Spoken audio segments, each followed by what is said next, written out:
Money can fail faster than most people think. One day, it buys what you need. The next day, it barely covers a loaf of bread. Prices explode. Banks run out of cash. People lose faith in the system that was supposed to keep their lives stable. This isn't just theory. This happened multiple times in history, and it can happen again. Today on The Rational Historian, we're uncovering why some economies collapse completely, while others manage to survive. We'll look at what happens in those critical moments when money almost breaks. If you want to see more stories like this, hit that like button and subscribe. It helps The Rational Historian keep bringing these hidden economic stories to light.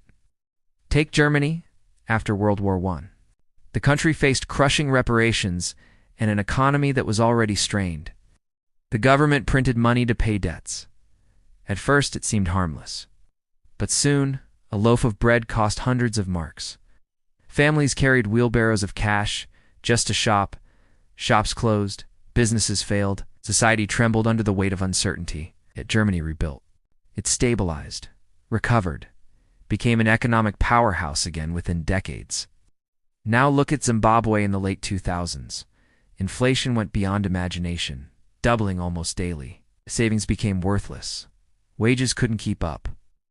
Millions were forced to rely on barter or foreign currency.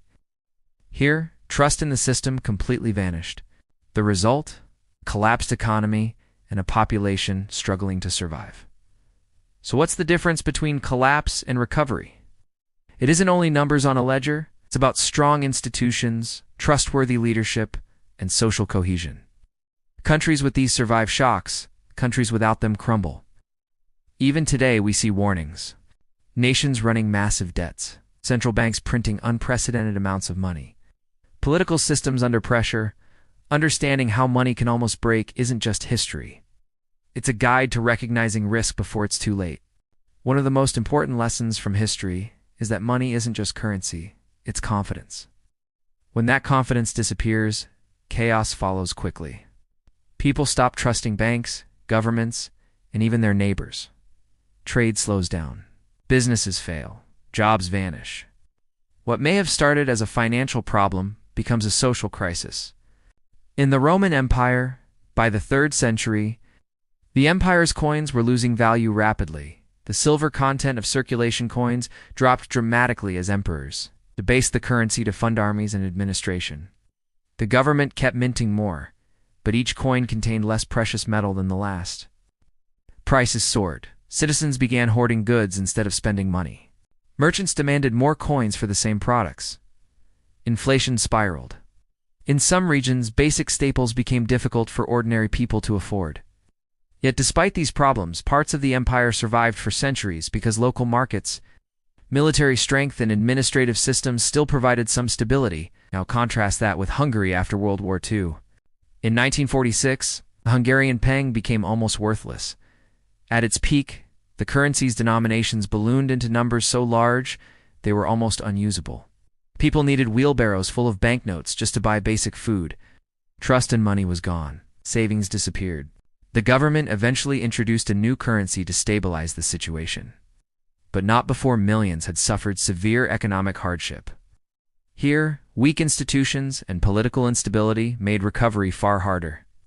What all these examples show is that money crises are rarely about money alone. They're about trust, leadership, and the social contract between citizens and their governments. Countries with clear rules, accountable leadership, and resilient institutions are far more likely to survive economic shocks, even severe ones. Certain countries without these foundations can collapse suddenly, and it's not just the distant past. Modern economies are far more complex, but the same principles apply. In recent decades, countries like Argentina, Greece, and Venezuela have all faced near-collapse moments.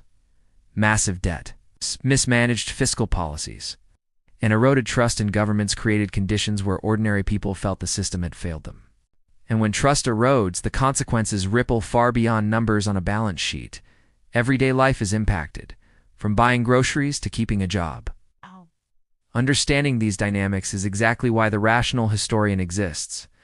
By studying how economies almost break, and sometimes do, we can see the hidden risks in our world today. Recognizing the signs early can make a difference not just for policymakers, but for anyone trying to navigate an increasingly complex financial landscape. Recovery after an economic collapse is never simple. It takes more than printing new money or cutting debt. It requires restoring trust. People need to believe that their savings, salaries, and daily transactions will hold value again. Without that belief, even the best policies can fail. After World War II in Germany, the government didn't just stabilize the currency. They reformed the system entirely. The introduction of the Deutschmark, combined with fiscal discipline and market-oriented policies, gave people a reason to trust money again.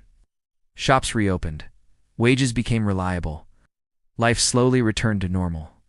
Citizens participated in rebuilding because they believed in the system. That belief made all the difference. Japan, after the 1990s, faced a massive asset bubble burst that plunged the economy into stagnation. Banks were overexposed to bad loans. Confidence in the financial system fell. Yet Japan's institutions were strong enough to prevent total collapse. The government injected stimulus carefully. Banks were recapitalized. Trust slowly returned. The economy grew again, though recovery took time.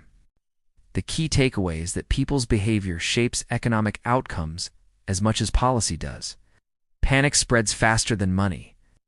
When citizens hoard cash, refuse to invest, or lose faith in the government, the economy can spiral out of control.